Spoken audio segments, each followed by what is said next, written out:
Hi, this is Scott Garibay, and today we are going to be talking about specifically the debacle that Game of Thrones has become.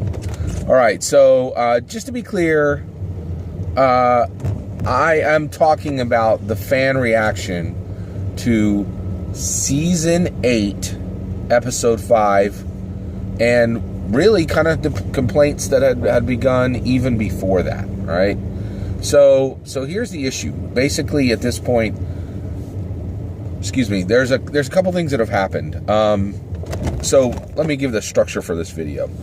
Basically, what I'm talking about specifically is I want to address the fans' dislike of Season 8 with highlights on Season 8, Episode 5. There absolutely will be spoilers for Game of Thrones in this content. Warning there.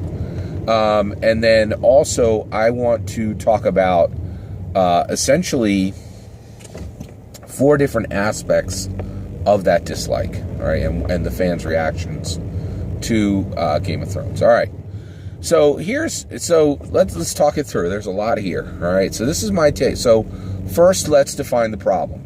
There is absolutely a problem. There's no debate that the fans at a significant level, hundreds of thousands, close to 1 million fans, so 500,000 fans, 500,000 fans signed signed a petition saying, I would like Season 8 to be reshot, right? Now, one, that's ridiculous. Nobody's going to be reshooting any shows.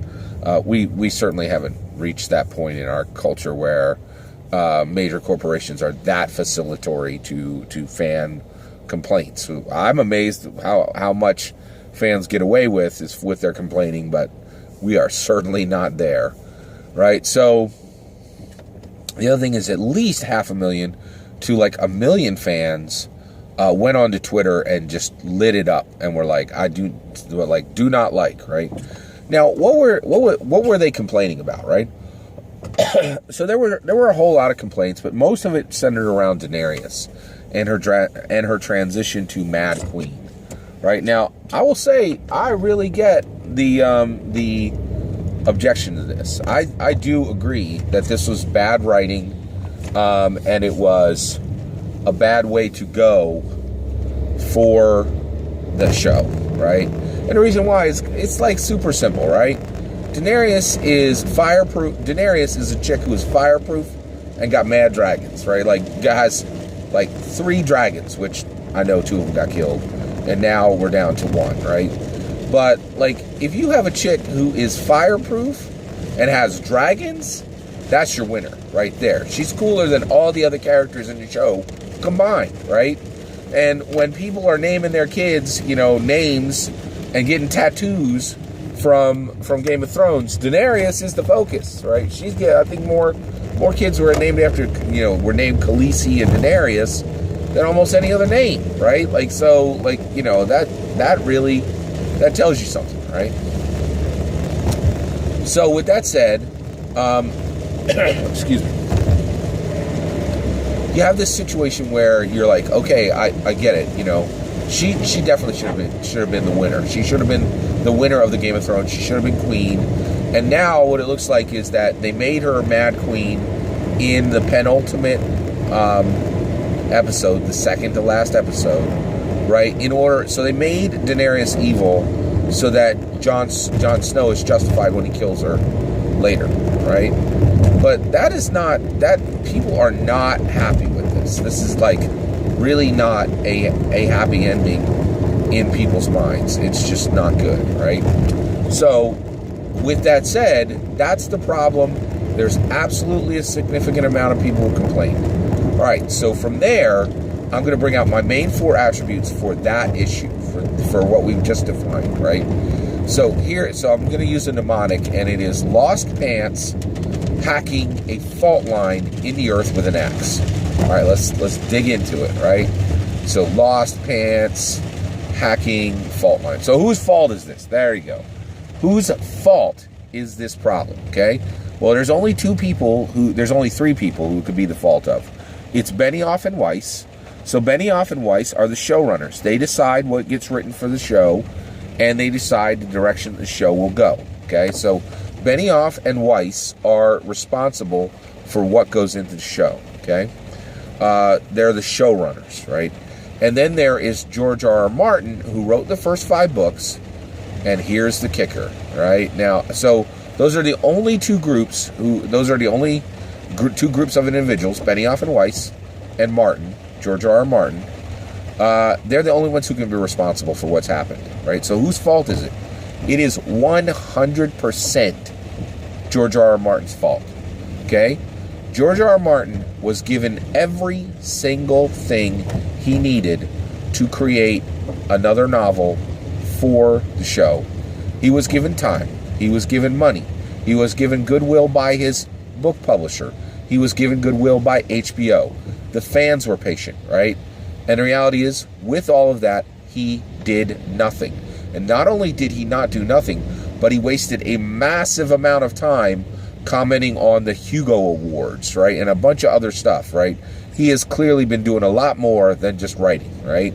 And the reality is, years later, so George R. R. Martin, the show was successful, the books were successful. It was George R. R. Martin's responsibility. He could have even just written an outline and said, here's the outline, right? There was a million ways he could solve this. He did nothing, right? And so with that said, Benioff and Weiss win with whatever they produce. Because whatever flawed ending that Benioff and Weiss put forward, it certainly beats the nothing burger that George R. R. Martin created, with delays, hesitation, and lack of delivery. Okay? So that's my take, is that if you're asking the question, whose fault was this? It was clearly George R. R. Martin's fault, right? And frankly, basically, Benioff and Weiss get a free pass, right? Whatever they produce is better than nothing, right? So whose fault is it? 100% George R. R. Martin's fault. Okay. All right. Now, what's next, right? So next you have, so Lost Pants, hacking fault. All right. Oh yeah. So Pantser. Okay. All right. There's a huge question in American literature: who are the better writers, pantsers or plotters? Excuse me. Pantsers or plotters? Pantsers are writers who write by the seat of their pants. They literally start their books, they add in a few characters, they add characters as they go, they keep good notes, they know what's happened in the story so far, but they do not know what will happen in the story next. They wake up each day able to move the story in any way they want. There's been a huge... and then plotters, they write a full outline of the book. They know where the book is going to end, right? And they write sections to match the outline. There has been a huge... Every writing convention I've gone to no less than a dozen writer conventions, gets into this question of pantsers versus plotters, right? And there's always this debate, and every hack panel person that they have up there says the same foolish thing, which is, oh, they're equally valid. No, they're not. We now know that, right? Pantsers and plotters, we know the answer finally to what is better for which type of style of writing is better, pantsers or plotters. And here's why. So why do we now know this answer? Why do we know the answer to this? Well, I'll tell you. We specifically know the answer to this because, we specifically know the answer to this because George R. R. Martin is the most epic pantser author that has ever lived. He is an incredible author when it comes to the craft of creating characters, creating plots, creating worlds. He can't finish a book, right? Actually, he can finish a book. I've read books that he's finished. He can't finish. He was not able to finish his most epic series, right? He was not able to finish what he brought everyone to. And guess what? I hear you're like, oh, hey, he's going to finish it. He's going to finish those other books. Doesn't matter, right? Whatever George R. R. Martin writes at this point, that's the fan fiction. Benioff and Weiss, they're canon, right? Like, basically, because Martin delayed so long, he can't even claim his own work. And the reason why is he is already aware of what's happened in the show, right? So basically, he's following their work at this point. So his work is the fan fiction at this point, and their work is canon, right? So Benioff and Weiss ending is canon, and what George R. R. Martin writes in those last books, I read the first 5 books, right? I have no intention of reading the nonsense, whatever nonsense he produces at this point, right? Because I've already seen an ending to that world, right? And he has gifted his authority as an author to Benioff and Weiss, both literally and figuratively, right? And he was paid to do that, and he had every right to do that. I don't have any problem with him. We got an ending, right? And that's the issue, right? It would have been unfair if we had not gotten an ending, but we did get an ending, right? And like I said before, a bad ending is better than no ending, right? So Benioff and Weiss over Martin, right? But that's the issue is if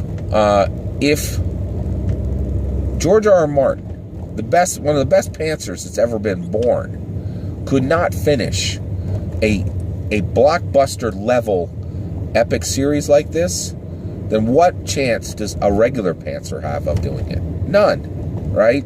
So but Plotters, they delivered. Plotters finished it, right? So that's the issue is Benioff and Weiss have 100% proven that Plotters win, pantsers lose, right? And so we can stop that conversation going forward at writers' conventions and at sci-fi conventions and at fantasy conventions.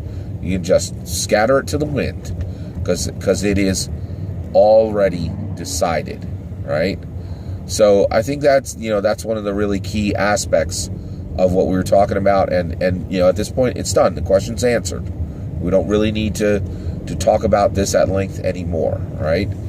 So pantsers or plotters, it's answered. Plotters are better than pantsers. All right. Lost Pants, hacking a fault line. All right. Let's talk about Lost. Game of Thrones is now the new Lost, the J.J. Abrams series, American television series, okay? Lost was an incredibly fun ride until the end. And at the end, it hit a brick wall, and the ending was not good, right? So with that said, excuse me, we now know that Lost is really interesting, right? Because basically we know the value of Game of Thrones going forward, right? Everybody had 7 years of fun. We hit a brick wall at the end, and everybody was like, oh, that was a bad ride, right? But now nobody ever needs to watch Game of Thrones in the future, right? Like, I don't think any responsible parent would tell their, college kids, hey, watch Game of Thrones, because they all know it's a nonsense ending, right? So they're not going to send them through 8 years of nonsense to see a bad ending, right? Now, that doesn't mean that Game of Thrones is a waste of time, right? And we know this from Lost. So, one, just to be clear, I told my daughter, hey, I know you've heard of Lost, right? And she goes, I have heard of that. I haven't bothered to watch it. I'm like, don't bother watching it. It hits a brick wall at the end. It has a really bad ending, right? And so she's like, oh, thanks, right? So, and that's what people will do with Game of Thrones in the future. There's no reason for anybody in the future to watch Game of Thrones because we know it's going to have a bad ending. We know it has a bad ending, right? All right. So what value does it have then? Well, Lost had an incredible amount of value. J.J. Abrams cut his teeth on Lost. He also cut his teeth on Alias, right? And Lost really produced a lot of great things. It produced J.J. Abrams, who's brought us Star Trek and Star Wars. He's a fantastic director, and he's changed American television and cinema thanks to his work on Lost, right? In addition to that, we got Michelle Rodriguez from the Fast and Furious series. She's fantastic. She built up her acting chops on Lost. In addition to that, we got Evangeline Lilly. She built up her acting chops on Lost, right? So that's the issue is this is all very good because we got some great things from Lost, right? It's going to be exactly the same for Game of Thrones. There's going to be some really wonderful, very nice directors and actors who come out of this. When I use the term actors, I mean actors and actresses, right? So basically, and that's great. That's really good. It advances American film and it advances American television. I think that's fantastic. I'm all down for that. Okay, all right. So Lost Pants hacking a fault line. All right. Here's the last one. Right? Okay. Now the fans who are complaining, okay, they are wrong. Here's why. All of them. All these fans complaining about this bad ending are 100% wrong to complain, right? So here's why. And by the way, I'm happy as a clam with how things are ending on Game of Thrones. And the reason why is I like a bad ending better than no ending. And I truly believe, left up to Martin, this would have been a bridge to nowhere. And that is a very bad thing. A bridge to nowhere is a very bad thing. It's much worse than a bad ending, okay? All right. So, let's talk specifically about why people complaining are wrong to complain. Here's why, okay? There is a new rule, right, that we can now recognize in Hollywood, right? Big money equals bad writing. 9 out of 10 times. 1 out of 10 properties that have a big budget will be written well. Everything else will be written poorly. Now, why is this the case? Here's why. Hollywood has a ton of these people who work on these blockbuster level television shows and on these blockbuster films, right? And the way you get to that level where you have billions of dollars you have hundreds of millions of dollars for production, and there's going to be billions of dollars made on the backside of these projects. The way you get there, the way you get there is specifically you make a lot of explosions. You make some spicy language. You throw some spicy language in there. Maybe people have less clothes on than they should. And basically, you watch the American people and you make sure that there is stimulation on the screen at virtually every single second of the film. Okay, it's a model. And it's done in almost every single large screen, every big money project, okay? Every blockbuster level television show and movie, right? Now, I can hear yours say, hey, Scott, what about the Marvel Cinematic Universe? Those are well written. No, they're not. I love the Marvel Cinematic Universe. I absolutely loved Avengers Endgame. But who on earth can defend and not say that the writing on Avengers Endgame was pure trash, right? So we walked out of Avengers Infinity War, right? And everybody dies, and I heard this. We said it in my family, and I heard this from 3 other families sitting next to us, right? Everybody's like, oh, well, everybody's dead, but they're going to go back in time and bring them all back. What happened? They went back in time, they brought them all back, right? Using time travel. That is super lazy, bad writing, right? Like, time travel is always nonsense. And if you think I'm wrong, there's sections of Avengers Endgame where it talks about what nonsense time travel is, right? Like, even as they're doing bad writing, they're mocking bad writing. Guess what? You don't really get to do that, right? So that's my point, is big money equals bad writing 90% of the time, okay? So when you complain that you got bad writing in your big money project, you know what you're doing?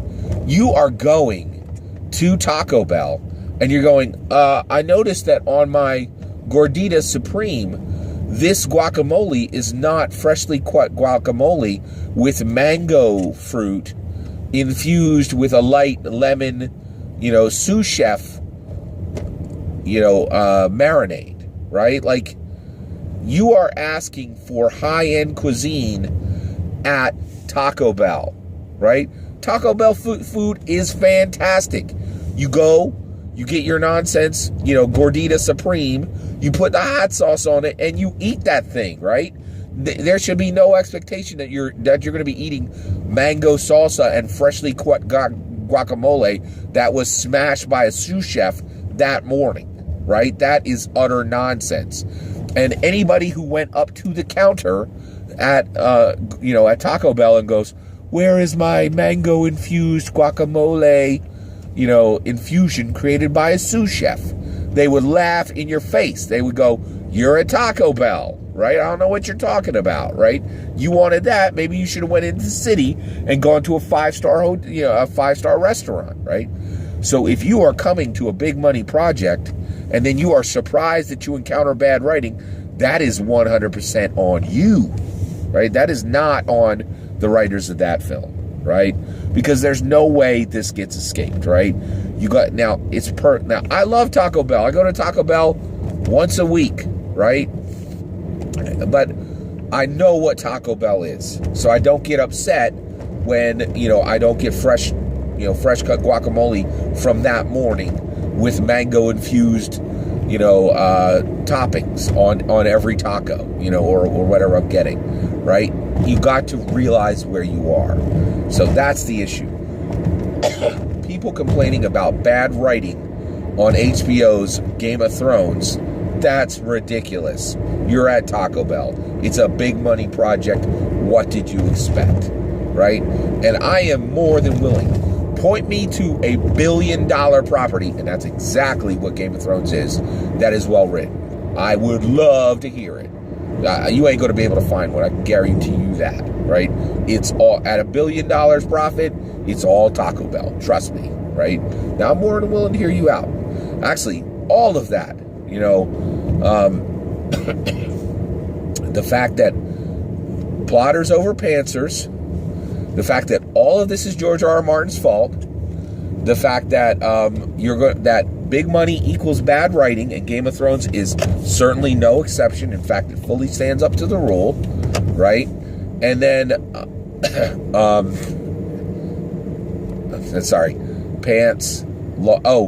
that just like Lost, Game of Thrones will be a relic that will be quickly forgotten because it has a bad ending and nobody's going to watch it in the future, right? But that we're going to get great directors and great actors and actresses out of it, that's all good. That's my opinion. What do you think? Am I wrong on any of those points? What do you think of the ending of Game of Thrones? Let me know in the comments below. Please consider liking and subscribing, and have a wonderful millennium.